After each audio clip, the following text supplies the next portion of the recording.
더 배움 합격의 공식 약속의 이름 최승건입니다. 자, 그 10번째 시간 고려의 대외관계, 특히 이제 고려 전기 때의 대관계, 거란족, 그다음에 여진족, 세계 최강의 몽골족을 맞이해서 고려는 어떠한 모습을 보였는가, 그 부분에 대해서 공부 한번 해보도록 하겠습니다. 45페이지에 나와 있는 내용들 참조를 해주시고요. 자, 그럼 바로 들어갑니다. 우선 고려에 대한 관계, 맨 처음에 이제 거란족들이 쳐들어오죠. 근데 거란족하고는 굉장히 관계가 안 좋았다라는 겁니다. 태조 왕건 때부터. 왜 그랬냐면 태조 왕건이 국호를 뭘로 만들었죠? 고구려를 이어받았다 해서 고려라고 했죠. 근데 고구려 후예들이 만든 또 나라가 있었습니다. 바로 발해였습니다. 이 발해를 거란족이 멸망을 시켰습니다. 자, 그렇기 때문에 태조 왕건 때부터 또 훈요 10조에서도 거란족을 배척해라 라는 유언까지 남겼던, 그러다 보니까 이 만부교 사건이 있었어요. 만부교 사건. 이 거란족이 이 사신을 보냈죠. 사신을 보냈는데 거란족 사신을 귀향을 보내고 이들이 가져왔던 선물인 낙타 50마리를 개경에 있는 만부교 다리 아래에서 굶어 죽게 했던, 그래서 거란과의 관계가 굉장히 안 좋았다라는 겁니다. 그런데 이들이 나라 이름을 뭐로 세웠습니까? 뭐라고 했습니까? 요 나라라고 했죠. 근데 거란족의 관심은 고려에 있지 않고 어디에 있습니까? 바로 중국 대륙에 있더라는 얘기입니다. 중국 대륙에 있어요. 근데 중국 대륙에 있는데 당시에 이 송나라, 중국 대륙이 이제 송나라예요. 사실 그 한족들이 세운 나라들 가운데서 가장 약했던 나라가 송나라가 아닐까라는 그런 생각을 해요. 예, 문화적으로는 송나라가 좀 어떤 역사적으로는 위대한 평가를 받고 있습니다만, 자, 그래서 이 송나라하고 고려가 굉장히 좀 친한 관계인데 이 송나라를 쳐들어가기려고 하다 보니까 좀 뒤가 찜찜하더라는 얘기입니다. 고려가 있어서. 그래서 고려에게 이제 압박을 가한다라는 겁니다. 그것이 바로 1차 침입이다라는 거죠. 성종 때. 소선영이 80만의 대군을 데리고 쳐들어옵니다. 그 이유는 바로 송나라. 사실 전쟁할 생각은 없었어요. 얘네들은 1차 침입 때는 어떻게 하고자 한 겁니까? 고려를 겁만 주고자 했던 것입니다. 자, 이때 고려가 바짝 쫄았죠. 어떻게 하면 좋을까? 어떻게 하면 좋을까? 바짝 쫄았는데 혜성같이 등장한 외교의 달인 서희라는 사람이 딱 달려가서 외교談판을 딱 합니다. 그 외교談판과 관련된 지문은 여러분들이 너무나 잘 아실 것이죠. 이 서희가 말을 참 잘했어요. 말을 잘했습니다. 송나라하고 단교를 하겠다. 그리고 거란족하고도 친하려고 했는데 중간에 여진족이 가로막고 있으니 우리가 가고 싶어도 가지를 못했다. 여진족을 물리쳐 주면 너희하고 우리가 친할 수 있다라고 합니다. 자, 그러다 보니까 이 거란족이 여진족까지 쳐주게 되는, 그러면서 강동 6주까지 영토까지 확장하게 되는, 그러면서 고려의 국경선이 압록강까지 진출하게 되는 어마어마한 쾌거죠. 이것을 서희가 했던 것입니다. 그러나 2차 침입을 하게 되는데 현종 때 2차 침입을 하게 됩니다. 2차 침입을 하게 돼요. 현종 때 고려가 약속을 안 지켰던 거죠. 송나라하고 안 친하겠다 그러면서 송나라 외교관계 계속 유지를 합니다. 그러면서 호시탐탐 고려의 침략을 노리고 있었는 요 나라가 무엇을 핑계로 삼았을까? 강조라는 사람이 정변을 일으킵니다. 목종을 폐위시키는, 당시 임금이었던 목종을 폐위시켜요. 이 강조의 정병과 관련돼서 뭐 얘기를 한다면 여러분들이 구구절절이 길기 때문에 강조는 어떻게 본다면 희생양이죠. 이 목종, 당시 임금이었던 목종의 엄마 천추태후하고 그 다음에 천추태후와 불륜에 관계했던 김치양, 그렇죠? 여기에서 위협을 느꼈던 당시의 목종이 자기를 구원해 주십사 해가지고 강조를 불러들인 그런 사건입니다. 그래서 목종이 죽은 줄 알고 왔더니만 목종이 살아있더라라는 얘기입니다. 그러면서 이 강조가 정변을 일으키는, 목종을 폐위하게 되는 정변을 일으켰는데 이것을 어찌됐건 핑계로 거란족들이 쳐들어오더라라는 얘기입니다. 개경까지 쳐들어와요. 그래서 바짝 항복을 해버리죠. 그러면서 돌아가는 거란군을 양규가 뒤에서 쳤다라는 거예요. 어떻게 본다면 정정당당히 싸움한 건 아니죠. 자, 그러다 보니까 이제 거란족이 어떡합니까? 약이 바짝 오르죠. 고려의 얘기를 하면 듣지를 않습니다. 3차 침입을 하더라. 현종 때입니다. 현종 때. 현종 때. 3차 침입을 하더라. 소배합이 10만 대군을 가지고 쳐들어오게 되는데 이 10만 대군을 물리친 영웅이 바로 강감찬이다라는 겁니다. 이 강감찬이 태어난 곳이 어디예요? 서울이죠. 관악산 밑이죠. 그래서 이 사람이 태어날 때에 별이 하늘에서 떨어진 곳이다 해가지고 그 지역을 우리가 뭐라고 불러요? 낙성대라고 부르잖아요. 그렇죠? 강감찬이 물리쳤다라는 겁니다. 또 이 당시에 현종 때 현종은 거란족이 얼마나 무서웠으면 거란족을 부처님의 힘을 빌려서 물리치고자 불경을 간행했죠. 그것이 바로 뭡니까? 초조대장경입니다. 초조대장경. 처음 만들었다 해서 초조대장경이라고도 하고 그 다음에 고려대장경이라고도 합니다. 이때 이제 이것을 만들었다라는 겁니다. 결과적으로 우리는 거란족을 물리쳤습니다만 거란족하고도 친선관계적인 외교관계를 수립을 하고요. 그 다음에 소 잃고 외양간 고친다라는 그런 개념으로도 볼 수가 있는데 개경에 나성을 쌓습니다. 이 도시 주변에 쌓는 성을 우리가 나성이라고 부르고요. 그 다음에 국경 일대의 천리장성을 쌓는데 이 당시 국경이 어디입니까? 강동 육주까지 진출을 했었죠. 그래서 압록강에서부터 도련포까지 압록강 도련님, 압록강 도련님 여기 이제 보시면 천리장성이 이렇게 쭉 나와져 있죠. 자 여기 이제 강 동쪽이다 해서 여기 이제 강동 육주 서해가 확대를 했던 강동 육주 위치 한번 확인해 주시기 바라고요. 자 이렇게 해서 거란족을 물리쳤습니다. 그러나 또 누가 쳐들어와요? 한 100년 정도 지나다가 바로 여진족이 쳐들어온다라는 얘기. 여진족들이 아하 이거 참나. 자 배경 보겠습니다. 12세기 초에 완예부라고 하는데 완옌부죠. 완옌부라는 사람이 여진족을 통합을 합니다. 자 그러다 보니까 거란족에게 한번 놀랐던 고려인은 어떻게 합니까? 이것을 사전에 미리 막아야 되겠다라는 그런 생각을 하는 거죠. 막아야 되겠다. 그래서 별동대 특공대인 별무반을 만듭니다. 누가 건의를 해서 윤관이라는 사람이 건의를 딱 합니다.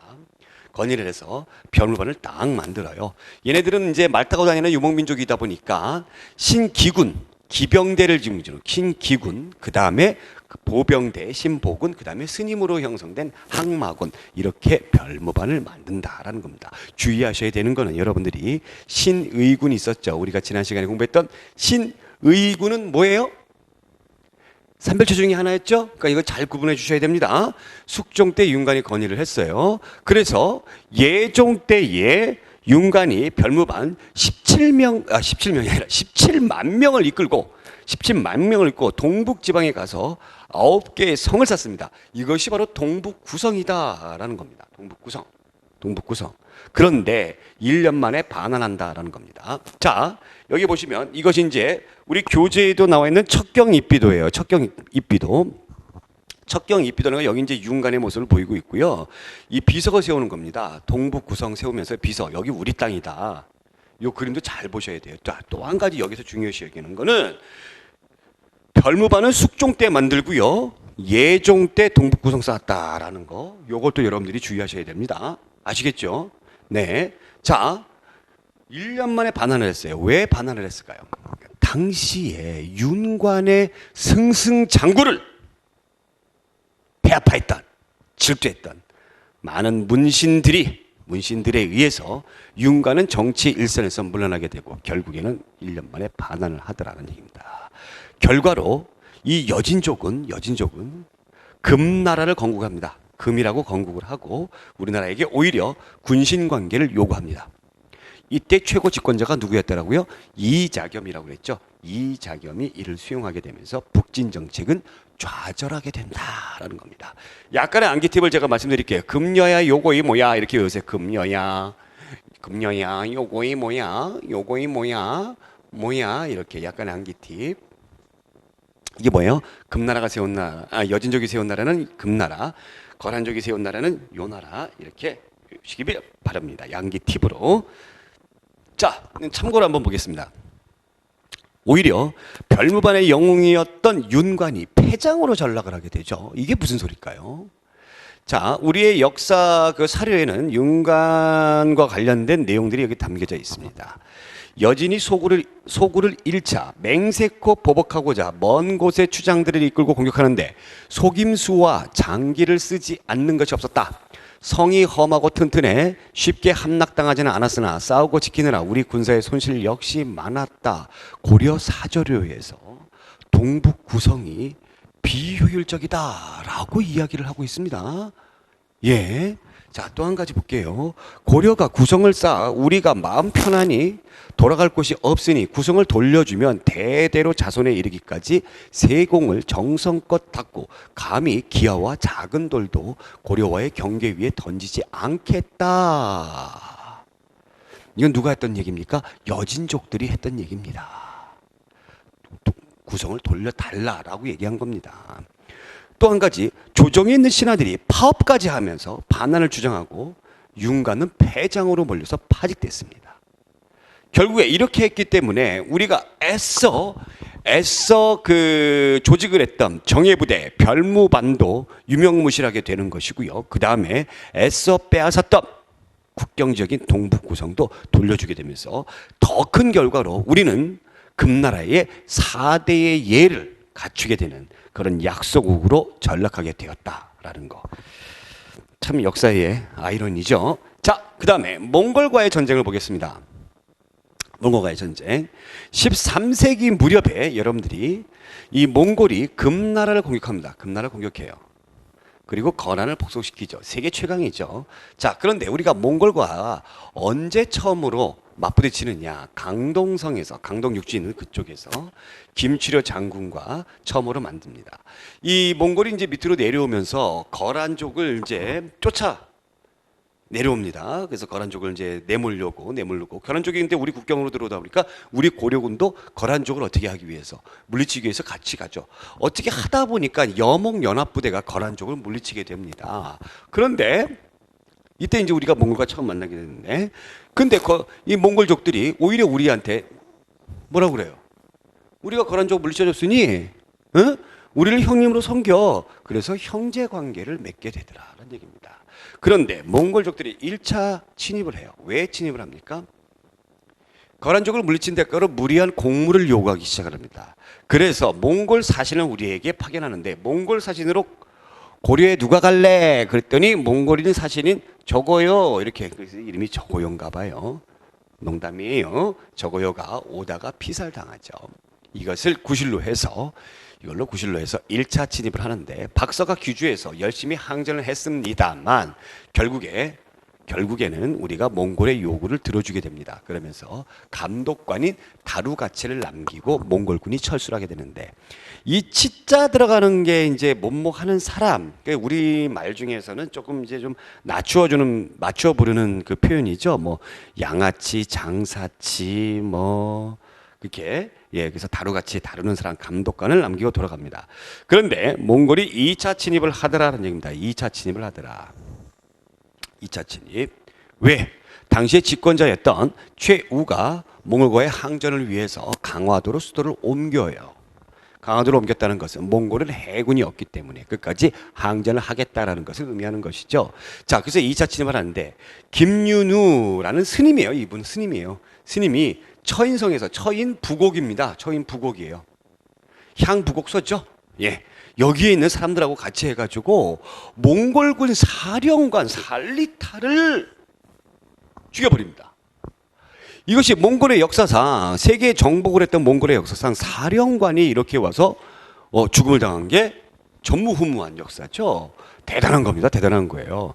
이렇게 해서 2차 침입을 하면서 계속 끊임없이 40여 년간 항쟁을 합니다. 그 이후에도 5차례나 침입을 하는데 계속 침입을 하고 고려의 영토가 쑥대밭이 되었음에도 불구하고 그러는 항복을 하지 않더라라는 얘기입니다.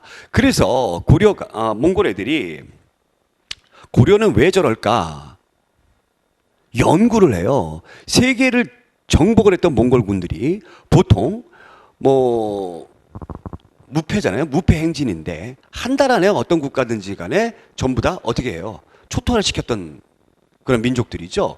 그런데 고려는 왜 그럴까 봤더니 고려인들은 어떤 문화적 자부심, 또 그 다음에 부처님이 보호해주는 나라다라는 그런 생각을 가지고 있었다. 정신적인 지주적인 어떤 종교인 불교가 있었다라는 겁니다. 그래서 이것을 무너뜨려야 되겠다 해가지고 여러분들이 거란족 침입을 할 때 만들어진 불경인 초조대장경, 그 다음에 호국불교의 상징이었던 황룡사 구층 목탑과 같은 것들을 불태워버립니다.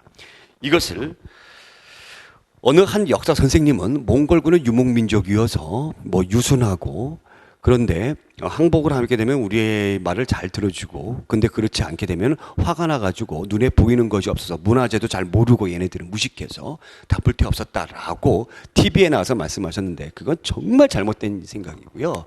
이 사람들이, 이 몽골군들이 고려에 대해서 연구를 한 거예요. 그래서 고려의 정치적인 지주와 같은 그러한 문화재를 없애버린 겁니다. 그래서 고려인들이 흔들거려요. 아, 우리 정말 망하는가 보다. 부처님이 우리를 버렸나 보다. 흔들흔들 거려요. 이것을 집권자였던 최우가 그래.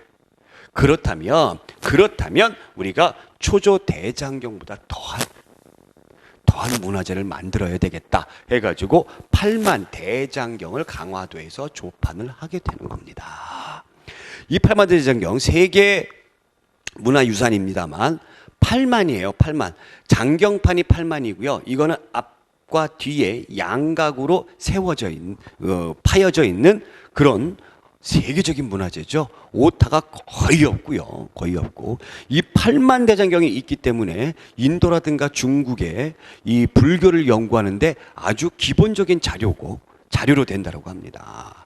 자, 그러나 무신 정권이 몰락을 하게 되면서 결국에 당시 임금이었던 원종이 개경으로 돌아가게 됩니다. 개경으로 환도하게 되면서 우리는 몽골에게 항복을 했다라는 겁니다. 그러나 끝까지 항쟁을 했던 저기가 있었으니 걔들이 바로 누굽니까? 바로 삼별초다라는 거죠. 삼별초. 배중손이라는 사람이 이끄는 삼별초들이 어디에서? 다음 화면 볼게요. 어디에서? 진도에서.